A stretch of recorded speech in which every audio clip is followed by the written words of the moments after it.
sure. I don't care. All right, cool. I don't care what you do. Okay, awesome. Okay, well, I just had just a few questions. The first question is, if you could just describe for me what your current work is. What's the breakdown of what you do right now for a living? Wow. Well, I'm in the studio every day. I guess maybe about 60 to 70% of it is writing and producing my own stuff, and the remainder of it is other people that are coming in, and I'm just basically engineering for them, or sometimes producing for them, but mostly just little engineering gigs.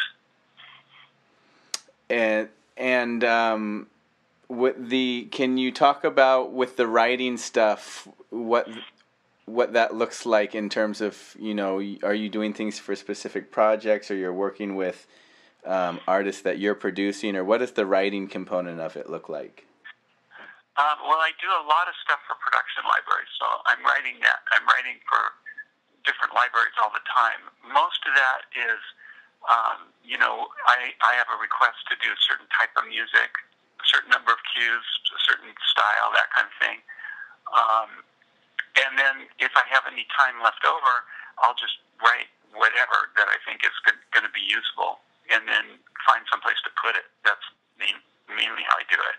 And then I'm doing, I don't really sing. I'm not a very good singer, but I'm always looking for singers and co-writing anytime I have an opportunity to co-write with a good singer.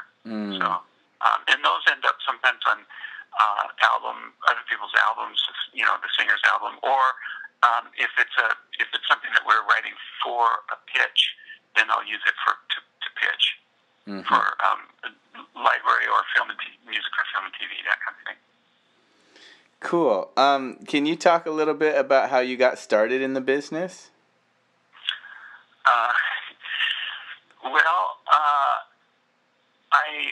I played in music since I was a little kid. Played violin and piano, and then rock bands in junior high and high school, that kind of thing. And then went to music school and ended up getting a master's degree in music and studying mostly classical music. And then got out of school. I actually thought I was going to be a classical guitar teacher in college, the music faculty at a university. And that's what I did at University of Hawaii when I got out of school. But I got really bored with teaching, actually. And at that time I was starting to get work writing for commercials. So I was doing some post scoring and commercials, and just thought it was a lot more interesting being in the studio and doing that kind of thing. So, my career has been really zigzag. I wouldn't necessarily recommend for anybody to do it the way I've done it. My friends that that I started out with early on, that knew exactly what they were going to do and where they were going. Like, they're going to be an arranger, or they're going to be a studio musician, or they're going to be an artist. A lot of those folks. There's a great power in choosing one thing and doing it and doing it well and knowing where you're going. But that didn't happen for me. Charles, what do you talk a little bit about what your definition of success is, or what you consider to be your greatest success professionally? Well, I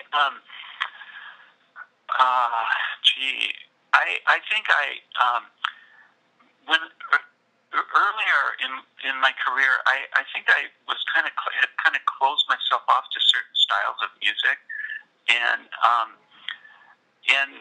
what I realized as I sort of got older and started branching out and doing more different styles of music is that the thing that really keeps me going is just learning. And I think a lot of us in music we tend to get bored pretty easily, but music is sort of like the ultimate endless puzzle. And that's what I realize now, is that as long as I'm like really learning and growing with whatever project it it is that I'm doing, I'm pretty happy. And so that, for me, that's success, is to be able to keep on making a living doing something where I don't feel like I'm being repetitive. That's cool. It took me a while to figure that out, but that's kind of where I'm at now, and I realize that's really what makes it fun for me. That's cool. Yeah, I relate to that a lot. I think I'm the same way. I love learning so much. So you have a little Grammy Award sitting there on your desk. Tell me, winning a Grammy, did that impact your career? Well, yes and no. I think initially, obviously it's really fun, and then of course the record had a big pop in sales and all that kind of stuff. But it also can be very distracting. After we won, after I won the award, I talked to a friend of mine who was a longtime head of one of the major labels, and I said, "What do I do now?" And he said, he goes, "You do exactly what you were doing. You keep on doing exactly what you were doing that got you to that point where you got that award." And I thought, oh, well, yeah, of course. That makes perfect sense. Don't do anything different. Just keep going. Just keep on going. Yeah. So aside from the joy of it and the bump in the album sales, it didn't have any impact on your career really beyond that. Well, no, I think that I'm certain that it did.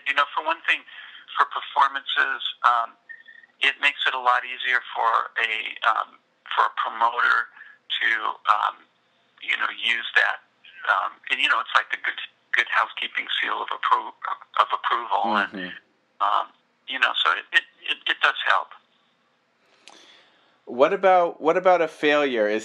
Can you look back on your career and point to something? Oh yeah, I definitely know what my greatest failure was. Is there something you could share? Well, I guess I wouldn't say there was any one really big failure, but there's lots of little ones every day.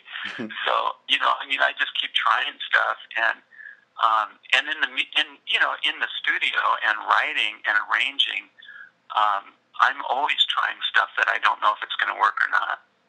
So it's just constant failure. But I guess I don't worry about that.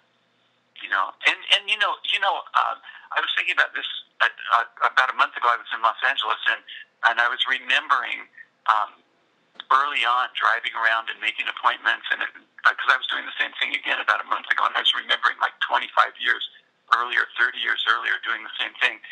And that part of it is pretty scary, especially at the beginning of your career, where you're you're knocking on doors and you're trying to get people to notice what you're doing, and most of the time you're getting rejections, and you don't really know why. It could be because your stuff is terrible, or it could be that they had a bad day. You don't know why, but you're so you feel like you're failing over and over again. But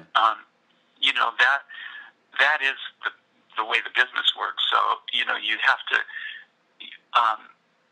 have to know that you're going to do this regardless. I mean that's part of it, is just to know that I don't care what anybody says, I'm going to keep doing this. Yeah. It's like it there's lots of people that aren't going to like what you do. Right. But if you feel like, okay, well I do have something, and there is an audience for it, and I do believe in what I'm doing, then hey, just keep putting one foot in front of the other. Eventually it'll work out. And that takes a lot of courage or faith or inner fortitude or whatever you want to call it. Yeah. Yeah.